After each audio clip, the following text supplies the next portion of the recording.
Tell me, what do you consider dance? Such a hard question. It's such a hard question. I've been thinking about it, and the first thing is I think everyday life is dance.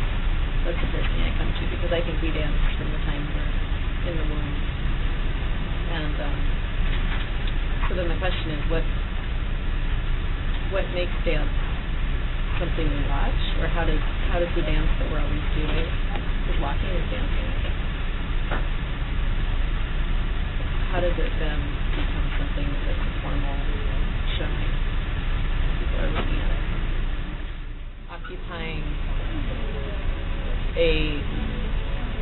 an environment, or creating an environment with our bodies, I think is also part of dance.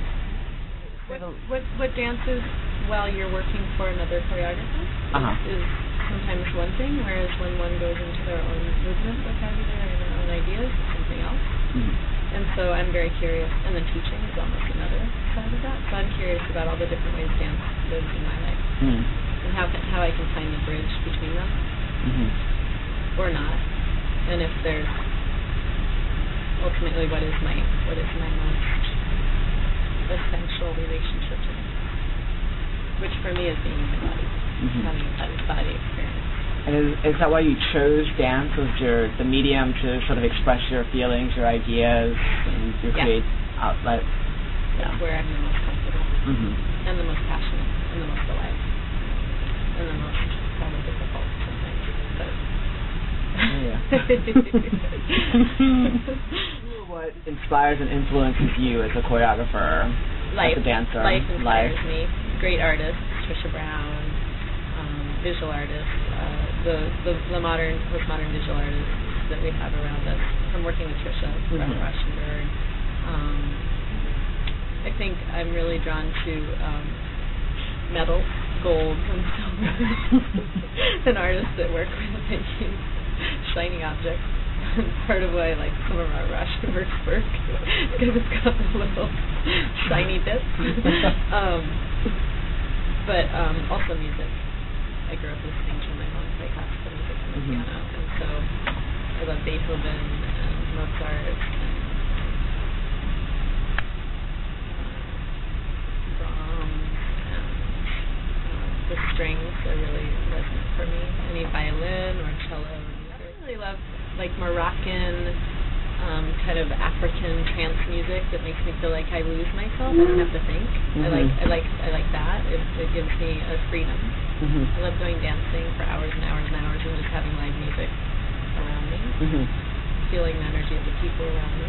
I think I'm a really social being, and I think I struggle with working alone in the studio. And that's why I tend to teach, and I tend to work with others. And that's why I was in company for so long, because I like the community. And so when I work in a solo, I look for that dialogue, either with the music or if I have a set.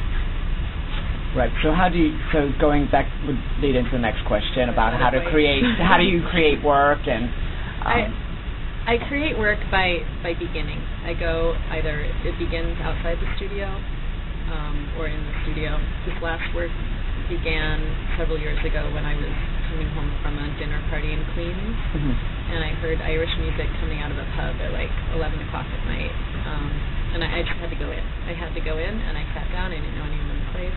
I was there till 4 in the morning listening to music and dancing with the people. And that music, the Irish music, traditional Irish music, gave me made me high. It made me feel alive. And so ever since then, I seek it out. I try and find Irish music live. And the last time I heard this Irish music was in Dublin. And I went to Dublin, and I was like, okay, I need to find the pub. I need to find a lot of this music. I'm here in Ireland. I want to get like from the horse's mouth. So ironically, it was at a pub that was very, very trendy, very touristy, called the Temple Bar in the Temple Bar district. But that music literally had a control over me. So I've been in the studio working with it, and it's a bear to figure out, because there's so much that you could draw from or express in it. If you had to create a piece Yes. about a vegetable. Yes. What vegetable would you... Rutabagas. Rutabaga. Rutabaga is the most hardy, in my mind, one of the most hardy vegetables. It's a root vegetable. It's like an apple, and it has this beautiful purple kind of seams that come out. It's kind of white, and it has these purple seams that kind of come at the top of it. Mm-hmm. And it grows in Alaska's climate. And in thinking about the world as it is right now, I keep thinking, well, if all else fails, I can go to Alaska and just live on rutabagas. Like, I can just have a rutabaga farm. Because they're versatile. They're not particularly beautiful in a way. Like, they're kind of like, when you cook them, they can kind of smell bad like cabbage. But they're really tasty. They're hearty. And you can have them raw with salt like an apple. The name is hilarious, rutabaga. Like, it's just a funny name. But for me, it goes back to one of the first vegetables that I ate as a kid. And I was very finicky. I didn't like much as a kid, but I really liked rutabagas. I also liked beets.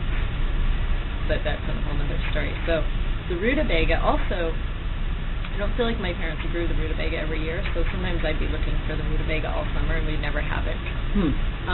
I also correlate the rutabaga with the root cellar, because we had a root cellar. The old homesteaders in Alaska would dig a hole in the earth and build a little like house over it. So it was partly in the ground and partly above the ground, and that was their place to store all their root vegetables, root cellar. Wow. And how would you?